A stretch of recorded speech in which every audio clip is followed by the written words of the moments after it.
When preparing a file to send to any of the Nick plugins, it's a good idea to send a file that's as clean as it can possibly be. If we look at this file closely, it actually looks pretty good. If we zoom into it even and start panning around, chances are we're not going to find too many spots that need retouching in here. As I look around here, there really doesn't seem to be much of anything.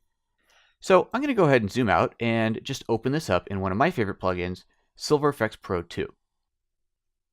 For me, when I'm converting an image to black and white, I like to go really dark and crunchy. If we look at some of the presets in here, for example, you can see that we can do some pretty dramatic things with our black and white image. So for example, here, the sky has gone almost completely black, the clouds are really bright and poppy, and so on. This is a little bit overkill, but what happens when we start picking some of these presets is sensor spots become really obvious. Take a look up here. Let's just zoom into that for a moment. I'll scan up to the top of the screen. As you can see, there are a number of sensor spots that have become quite apparent that we didn't really see before. There's a couple more over here in the top left corner. There's one and another one. And I also know there's a big one right on the arch itself. Let me take this filter down a little bit so it's not quite so contrasty, and maybe we'll see some of these other spots that are hiding around in there. There's one right there. If we zoom into that, pan over, there's a couple more in the sky, and here's one that's sitting on the arch itself. So as we can see, there are quite a few spots in here. This is not ideal, of course. We don't want to have to deal with all these sensor spots in here, so it would be better if we did our retouching before we got over to any of the Nick plugins. We could, of course, do the retouching afterwards, but it's my preference to do the retouching beforehand so that we're always dealing with the raw file, so we have the most data possible for doing our retouching. If I just cancel out of here and go back to Aperture and start looking for these spots, chances are I'll miss them again, because I missed them the first time, so why should I see them this time around? So what I like to do is utilize an effect like this in Silver Effects Pro 2 to make the spots really come out, and then render this back to Aperture and use this as the reference point for retouching all those spots. Let me show you what I mean. I'll go ahead and click on Save here, and this is going to create a new version of the image and render this back into Aperture. So if we look at our Viewer plus Browser view, we'll see both the original and the one that we just created. Let's just go ahead and zoom into this a little bit. I'll zoom down here at the bottom, and as we can see, there's a couple of spots. If I tap on the picture before it, the original, we're looking at the same spot, and well, look at that. There are those spots, but they sure weren't easy to see. Let's look at another example. If I go up here to the clouds, I think we'll find some more spots up here. Here we go, up towards the top. There's a whole row of them. Again, looking at the original image, almost impossible to see those spots there. One more example over here in the corner. Again, two very obvious spots there, but looking at the original, oh, there they are, but they sure were hard to see. If you're using Photoshop for your work, what you could do is take a look at this photo and use it as an example and keep referencing back to the original and doing your retouching here while looking for the spots here. However, in Aperture, it's even easier because we can utilize something called Lift and Stamp.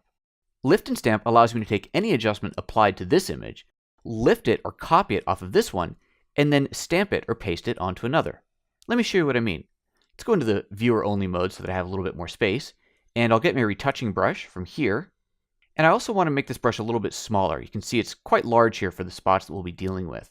I could take this down to about the right size, and then start clicking on here.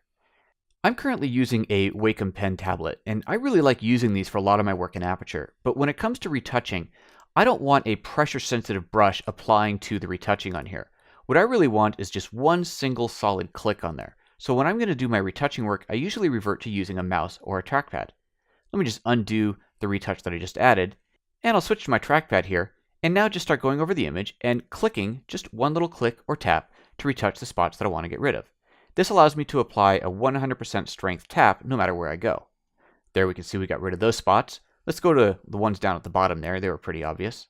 Here we go. Find those, and once again, I'll just tap. This one's a bit bigger here. Let's make that a little bit of a bigger retouch and spot that out. And then let's go up to the top and get rid of a couple of these. Here we go. So there's one more there, there, and there. So obviously I haven't gotten rid of all of the sensor spots on this image, but for the purpose of this presentation, you can see that we've retouched a fair number of these spots, and I'm now ready to lift and stamp these onto the other image. So just again as a point of comparison, let's go back over here to this image, get rid of my retouching brush, and as we can see, the spots are now gone, yet if I tap the left arrow to go to the previous image, the spots on the color one or the original one are still there. So here's what we're going to do. Let's go ahead back into our split view and zoom out so we see the whole image. And in fact, I'll just put these two images side by side.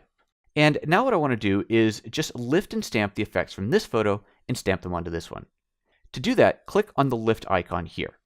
That opens up the lift and stamp dialog, and as you can see, it's already lifted all the data from this picture. You'll notice that it has also lifted IPTC data, which in this case I don't actually need, so I'm going to go ahead and just disable that. I also don't need the rating, so I'll disable that. And if I open the adjustments, we'll see that I have the retouching, and that's the one that I want. There's 11 strokes that we've added, and we are going to, with just a couple clicks, take all 11 of these, or it could be 100 or 1,000 of them, and stamp them onto this image here.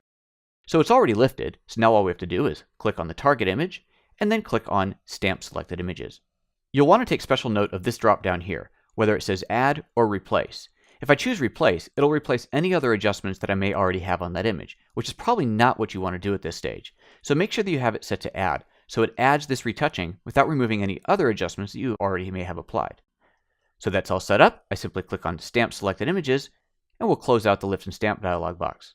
Now let's go ahead and zoom into both of these side by side, and we'll be able to see the spots are gone, in fact, on both images. So here they are across the top, and there's one that I haven't gotten rid of yet. And if we go back down to the bottom, we'll see here, of course, they're all retouched out as well. So by doing this, you're able to very easily identify all the sensor spots that you need to get rid of, do the work on an image where it's much easier to see them, and then simply lift and stamp the corrections over to the other image. Once you've done that, you're now ready to take this image off into Silver Efex Pro or any other plugin, knowing with confidence that all of those nasty sensor spots have been retouched away.